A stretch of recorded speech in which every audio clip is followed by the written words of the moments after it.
이것은 스승의 목소리이다. 외침과 어루만짐이다. 이 목소리가 회개하기를 원치 않는 사람들에게 말할 때에는 외침이 되고, 비록 불완전하더라도 하느님과 그분의 말씀을 찾아내려는 착한 뜻을, 하느님과 그분의 말씀을 찾아낸 다음에는 자기를 거룩하게 하려는 착한 뜻을 가진 사람들에게 말할 때에는 어루만짐이 된다. 이 사람들에게는 말씀이 친구의 어루만짐이 되고 예수의 축복이 된다. 97. 고운 내에 계신 예수께서 말씀하신다. 거짓 증언을 하지 말아라. 1945년 3월 13일. 사람이 많이도 온다 하고 마테오가 탄성을 올린다. 그러니까 베드로가 대답한다. 저것 봐, 갈릴레아 사람들까지 있어. 어이구, 어이구, 선생님께 가서 말씀드리세. 저건 세 사람의 양반 도둑놈이야. 저 사람들 아마 나 때문에 오는 모양인데 여기까지 쫓아오는구만. 마테오, 그렇지 않아. 상어는 잔챙이는 먹지 않아. 사람을 먹으려는 거야. 고급 먹이를 말이야. 그런 먹이를 발견하지 못할 때만 큰 고기를 덥석 무는 거지. 그렇지만 나나 자네나 다른 사람들은 잔챙이란 말이야. 보잘것없는 먹이란 말이야. 선생님 때문이란 말인가? 하고 마테오가 묻는다. 그럼 누구 때문이겠어? 저 사람들이 얼마나 사방을 휘휘 둘러보는지 못 보나? 꼭 영양의 발자취 냄새를 맡는 야수들 같단 말이야. 선생님께 가서 말씀드려야지. 기다리게. 알페오의 아들들에게 말하세. 선생님은 너무 착하셔. 그 친절이 저 아가리 속으로 떨어지면 쓸데없는 친절이 된단 말이야. 자네 말이 옳아.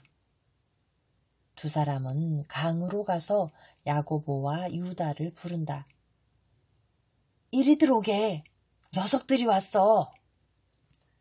극악인들이, 그자들은 틀림없이 선생님을 귀찮게 하려고 오는 거야. 가세. 선생님은 어디 계신가? 아직 부엌에 계셔. 빨리 하세.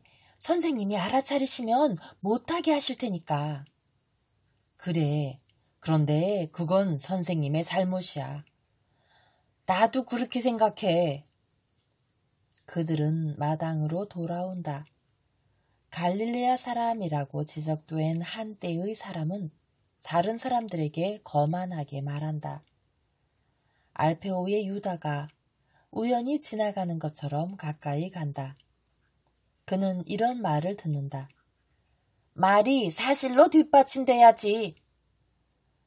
그런데 선생님은 사실을 행하신단 말입니다. 어제도 마귀 들린 로마인을 고쳐주셨습니다. 하고 건장하게 생긴 서민층 사람이 대꾸한다. 아이고, 소름 끼치네. 이교도를 고쳐주다니 파렴치한 일이야. 엘리, 들었나? 그 사람에게는 죄라는 죄는 전부 있어. 세리와 창녀들과 친하지, 이교들과 관계를 맺지. 그리고 험구가들을 참아 견디는 힘을 가졌군요. 이것도 죄지요. 내가 보기에는 제일 큰 죄입니다. 그러나 선생님은 그걸 모르시니까 자기 자신을 변호하려고 하지 않으십니다. 그러니 나하고 얘기합시다. 나는 그분의 형이요. 그리고 이 사람은 더 큰 형이요. 말하시오. 그런데 왜 그렇게 벌컥 성을 냅니까? 우리가 메시아에 대해서 나쁘게 말하고 있었던 것으로 생각합니까? 천만에요. 우리는 그분의 명성을 듣고 그렇게 먼 곳에서 왔습니다. 이 사람들에게도 그 말을 하고 있었습니다. 거짓말 마시오. 당신이 하도 기분이 나빠서 등을 돌리겠소.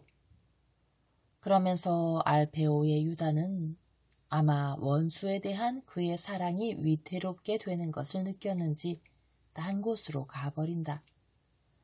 그게 참말이 아니오. 당신들 모두 말해보시오.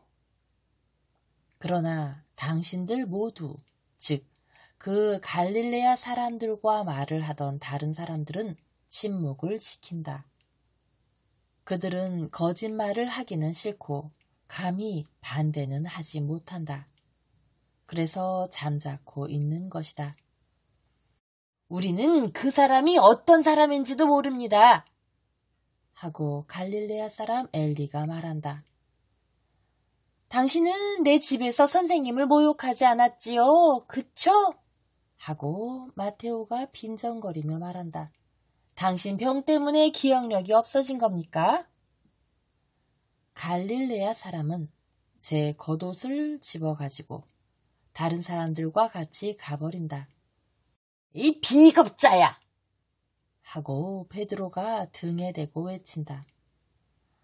저 사람들은 선생님에 대해서 우리에게 끔찍한 말을 하려고 했습니다. 하고 한 사람이 설명한다. 그렇지만 우리는 사실을 보았습니다. 그 반면에 우리는 저 사람이 어떤 사람인지 압니다. 바리사이파 사람들입니다. 그러니 누구를 믿겠습니까? 정말 친절하신 착하신 분을 믿겠습니까? 그렇지 않으면 착하다고 주장은 하지만 사실은 골칫거리에 지나지 않는 악인들을 믿겠습니까? 나는 선생님께로 온 다음부터는 나 자신을 알아볼 수 없을 만큼 아주 변했습니다. 나는 아내와 아이들에게 난폭하고 무자비했고 이웃에게 버릇없이 굴었는데 지금은 우리 동네에서는 모두 이렇게 말합니다. 아자리아는 그전 아자리아가 아니야 하고. 그렇다면 마귀가 사람들을 착하게 만든다는 말을 들어본 일이 있습니까? 그럼 마귀가 무슨 일을 하는 겁니까? 우리를 거룩하게 하는 일을 합니까? 아이고, 그가 주님을 위해서 일한다면 정말이지 괴상한 마귀겠는데요. 여보, 당신 말 잘했습니다. 당신은 잘 이해할 줄 알고 잘 보고 잘 행할 줄 아니 하느님께서 당신을 보호해 주시기 바랍니다. 그렇게 계속하시오. 그러면 축복받은 메시아의 참 제자가 될 것이고 당신들의 이익을 원하시고 당신들을 그리로 인도하기 위해 모든 것을 참아받는 그분의 기쁨이 될 것입니다. 여러분은 참된 악에 대해서만 분개하시오. 그러나 그분이 하느님의 이름으로 행동하시는 것을 보면 분개하지 마시오. 그리고 비록 새로운 일이라 하더라도 그것을 파렴치한 행위라고 믿게 하려는 사람들의 말을 믿지 마시오. 새 시대가 왔습니다. 그것은 뿌리가 여러 세기 동안을 활동한 다음에 피게 될 꽃과 같습니다. 만일 그분이 오시기 전에 여러 세기 동안의 기다림이 없었더라면 우리는 그분의 말씀을 이해하지 못했을 것입니다. 그러나 시나이 산에서 받은 율법을 여러 세기 동안 지킨 것으로 인해서 우리는 최소한의 준비를 할 수가 있어서 이 새로운 시대에 지극히 인자하신 하느님께서 우리에게 보게 해주신 하느님의 꽃의 모든 향기와 모든 진을 들이마셔서 우리를 깨끗하게 하고 우리의 기운을 북돋우고 우리를 제단처럼 향기롭게 하게 허락하셨습니다. 그런데 지금은 새로운 시대이기 때문에 이 새로운 시대에는 율법에 반대되지는 않지만 자비와 사랑이 가득 찬 새로운 방법들이 있습니다. 그것은 그분이 바로 하늘에서 내려오신 자비요 사랑이시기 때문입니다. 야고보는 인사를 하고 집 안으로 들어간다. 자넨 정말 말을 잘하는구먼. 하고 베드로가 감탄을 하며 말한다. 나는 무슨 말을 해야 될지 도무지 모른단 말이야. 그저 착하게 사시오. 선생님을 사랑하고 그분을 믿으시오 하고만 말한단 말이야. 나는 선생님이 어떻게 내게 대해서 만족하실 수 있는지 정말 모르겠어. 그렇지만 선생님은 자네에 대해 만족하고 계셔. 하고 알페오의 야고보가 대답한다. 진정으로 말하는 건가? 그렇지 않으면 친절로 그렇게 말하는 건가? 사실이 그렇단 말이야. 선생님이 어제도 내게 그렇게 말씀하셨어. 그래? 그럼 나는 오늘 내가 장가든 날보다도 더 만족스러우네. 그렇지만 자네는 그렇게 말 잘하는 걸 어디서 배웠나? 선생님 어머님의 무릎에서, 그리고 선생님 곁에서 배웠지. 얼마나 훌륭한 강의고 얼마나 훌륭한 말이었는지. 어머님보다도 더 잘 말할 수 있는 분은 선생님밖에 없어. 그렇지만 선생님께 힘으로 인해서 부족한 것이 있으면 어머님은 상냥함으로 그것을 보태주시지. 그런데 그것이 속속들이 스며든단 말이야. 어머님의 강이란 향기나는 기름이 한 구석에 닿은 천을 본 적이 있나? 그 천은 기름만 천천히 빨아들이는 것이 아니고 향기까지도 빨아들이지. 그리고 기름이 사라지게 되더라도 향기는 여전히 남아서 내가 여기 있었다 하고 말한단 말이야. 어머님이 그러셔. 거칠은 천에다 생활로 인해서 빨아진 천인 우리 안에 어머니의 지혜와 은총이 스며들었고 그분의 향기가 우리에게 남아있는 거야. 그런데 선생님은 왜 어머님을 모셔오지 않으셔? 모셔오시겠다고 하셨는데 말이야. 그러면 우리가 더 착해지고 덜 고집을 부리게 될 텐데 적어도 나는 말이야.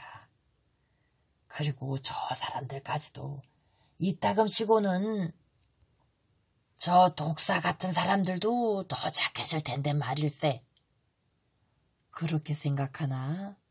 난 그렇게 생각하지 않네.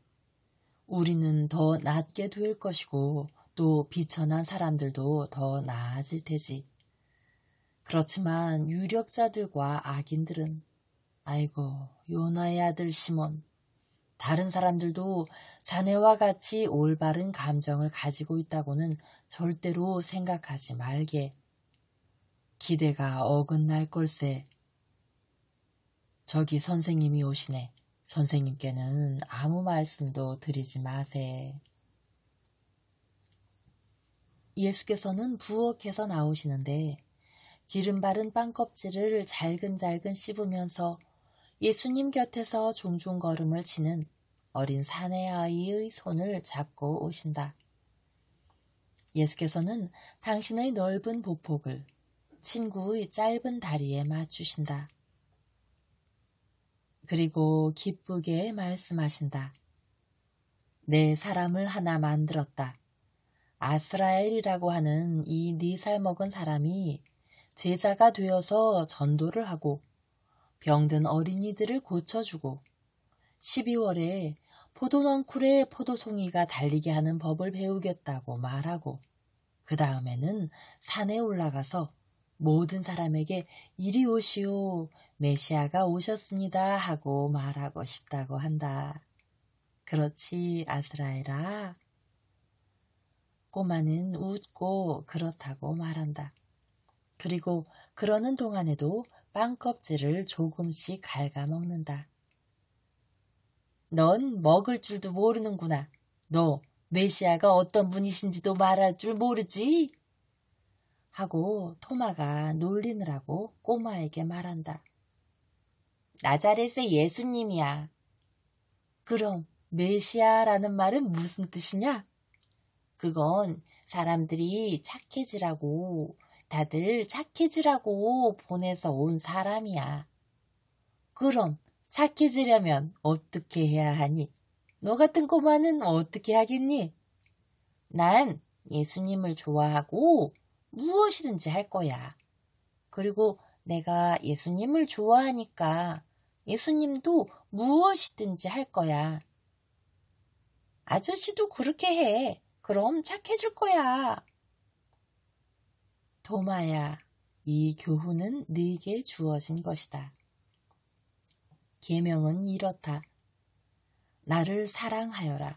그리고 모든 것을 하여라.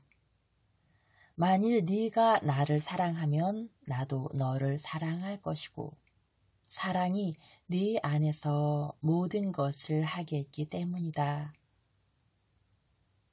성령께서 말씀하신 것이다. 아스라엘아, 오너라, 전도하러 가자. 예수께서 어린이를 데리고 계실 때는 어떻게나 기뻐하시는지 나는 모든 어린이를 예수께 데려가고 싶고 어린이 모두에게 그분을 알리고 싶을 지경이다. 예수의 이름조차도 모르는 어린이들이 매우 많다. 예수께서는 베일을 쓴 여자 앞을 지나가실 참이다. 그런데 그 여자와 마주치시기 전에 어린이에게 말씀하신다. 저 여자에게 평화가 아줌마와 함께 있기를 하고 말해라. 왜? 저 여자는 네가 넘어질 때 그런 것처럼 아야아야를 가지고 있으니까 그렇다. 그래서 저 여자는 우는 거다. 그렇지만 네가 그렇게 말하면 저 여자 아픈 것이 나을 거다. 평화가 아줌마와 함께 있기를. 울지 마라. 메시아가 내게 그렇게 말했어. 아줌마가 예수님을 많이 사랑하면 예수님도 아줌마를 많이 사랑하고 병을 고쳐줄 거야. 예수님께서 걸음을 멈추지 않고 아스라엘을 끌고 가시는 동안 아스라엘이 이렇게 말한다. 아스라엘에게는 참으로 선교사의 자질이 있다. 어떤 때는 설교하는데 좀 시의에 적절하지 않은 말을 하고 말하라는 것보다 더 많은 말을 하긴 하지만 여러분 모두에게 평화. 거짓 증언을 하지 말아라 하는 말이 성경에 있습니다. 거짓말장이보다 더 불쾌한 것이 무엇이 있습니까? 거짓말장이는 가혹을 부정에 합친다고 말할 수 있지 않습니까? 그렇게 말할 수 있습니다.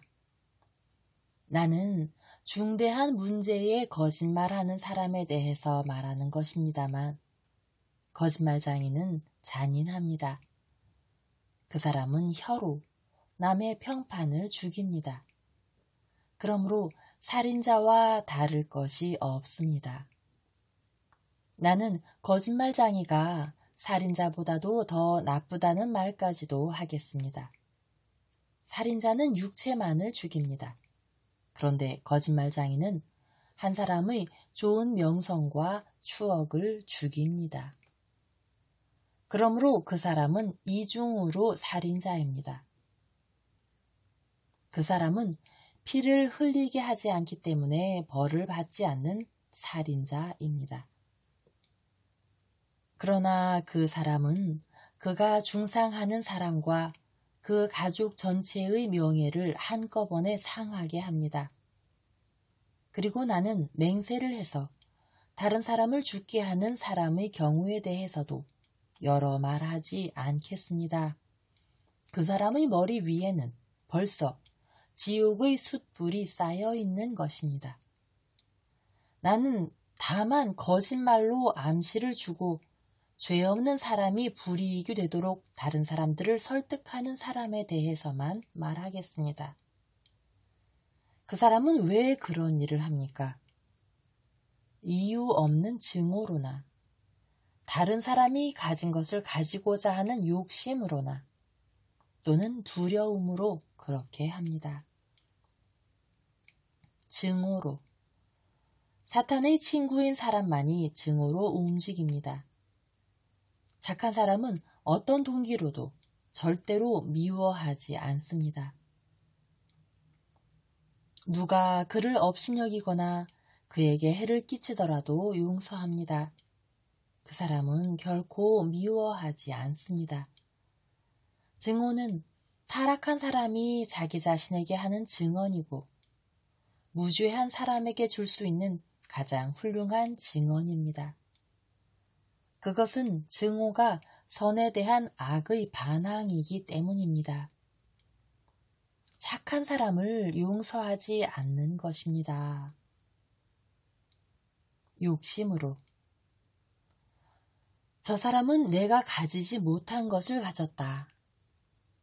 나는 그것을 가지고 싶다. 나는 그 사람을 업신여기게 해야만 그 사람의 자리를 빼앗을 수 있다. 그래서 그렇게 한다. 거짓말을 하는 것인가? 아무러면 어때? 도둑질을 하는 것인가? 무슨 상관이 있어? 한 가족 전체를 파멸시키게 될지도 모른다고? 아무려면 어때? 교활한 거짓말장애는 자기 자신에게 하는 모든 질문에서 한 가지 질문, 즉 그러다가 내 가면이 벗겨지면 어쩌나 하는 질문을 잊어버리고 또 잊어버리기를 원합니다.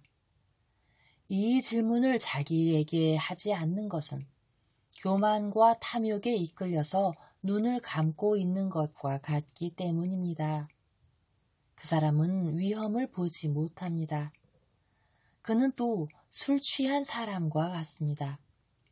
그는 사탄의 술에 취해서 하느님께서 사탄보다 더 강하시고 중상을 당하는 사람들의 원수를 갚는 일을 맡으신다는 것을 곰곰이 생각하지 못합니다. 거짓말장애는 거짓말 자체인 사탄에게 몸을 바치고 어리석게도 그의 보호를 믿습니다. 두려움으로. 어떤 사람이 변명을 하려고 거짓말을 하는 일이 대단히 많습니다. 이것이 거짓말의 가장 흔한 형태입니다. 어떤 사람이 나쁜 짓을 했는데 그의 행동이 드러나고 나쁜 행동으로 인정될까봐 겁을 냅니다. 그래서 아직 다른 사람들에게서 받고 있는 존경을 이용하고 남용해서 사실을 왜곡하고 자기가 한 것을 정직한 면만을 인정받는 다른 사람에게 뒤집어 씌우게 됩니다. 우리가 이렇게 하는 것은 어쩌다가 다른 사람이 본의 아니게 우리의 나쁜 행동을 하나 목격했기 때문에 그렇게 해서 그의 증언에서 우리를 보호하려고 하는 것입니다. 그 사람을 가증스러운 사람이 되게 해서 그 사람이 말하는 경우에 아무도 그 사람의 말을 믿지 않게 하려고 그 사람을 비난하는 것입니다. 그러나 여러분은 착하게 행동하시오. 착하게 행동하세요. 그러면 여러분은 절대로 거짓말을 할 필요가 없을 것입니다. 여러분이 거짓말을 하면 여러분의 어깨에 스스로 멍에를 맨다는 것을 곰곰이 생각하지 못합니까? 그 멍에는 사탄에 대한 예속과 거짓말이 반박되지 않을까 하는 계속적인 두려움으로 되어 있고 여러 해가 지난 뒤에도 자가당착에 빠지는 일 없이 그 거짓말을 둘러싸고 있던 사실들과 세밀한 사항들과 함께 그 거짓말을 기억해야 하는 필요성에서 오는 것입니다. 그것은 도형수가 하는 것과 같은 힘든 일입니다. 그것이 또 하늘에 가는데 소용이 된다면 또 모르겠습니다. 그러나 그것은 지옥의 자리를 만들어 놓는 데에만 소용이 될 뿐입니다. 여러분은 솔직하십시오. 거짓말을 할 줄 모르는 사람의 입은 얼마나 아름답습니까? 그 사람이 가난할 것입니까? 세련되지 못한 사람이겠습니까? 알려지지 않을 것입니까? 지금 당장도 이름이 없는 사람입니까? 그렇습니다. 그러나 그 사람은 진실하기 때문에 항상 왕입니다. 그리고 솔직성은 금과 면류관보다도 더 왕다운 것이고 옥좌보다도 더 군중들 위에 높이 올려주며 왕의 조신들보다도 더 많은 정직한 사람들인 조신을 거느립니다. 정직한 사람 곁에 있으면 안전하고 위안이 됩니다. 솔직하지 않은 사람의 우정은 걱정을 마련해주고 그 사람이 가까이 있기만 해도 거북한 느낌을 가지게 됩니다. 거짓말을 하는 사람은 거짓말이 여러 가지 이유로 인해 드러나기 때문에 사람들에게 항상 의심을 받는다는 것을 곰곰이 생각해 봅니까? 이제부터는 그 사람이 말하는 것을 어떻게 고지 들을 수 있겠습니까? 비록 그 사람이 진실을 말하더라도 그리고 그의 말을 믿는 것보다 더 바랄 것이 없다고 하더라도 결국 의심은 항상 남아있을 것입니다. 이제 저 사람이 또 거짓말을 하려는가 하고 말입니다. 여러분은 아마 그렇지만 이런 것들에 거짓 증언이 어디 있단 말인가 하고 말할 것입니다. 거짓말은 어느 것이든지 다 거짓 증언입니다. 법률상의 거짓 증언만이 있는 것이 아닙니다. 하느님과 어린아이와 같이 순박하시오. 여러분의 일생의 어느 순간에나 진실하시오. 사람들이 여러분을 좋은 사람으로 생각하기를 바라십니까? 실제로 좋은 사람이 되시오. 혹 어떤 험구가가 여러분에 대해 나쁘게 말하려고 하더라도 착한 사람 100명이 이렇게 말할 것입니다. 그렇지 않소. 그 사람은 착한 사람이요. 그 사람의 행실이 그것을 말해주고 있소 하고 한 지혜서에 이런 말씀이 있습니다. 불공평한 사람은 입술에 사악을 담고 다니고 그 비뚤어진 마음으로는 악한 구상을 하고 있으며 언제나 불화의 씨를 뿌린다. 주께서 미워하시는 것이 6가지 있고 7째 것은 몹시 싫어하신다.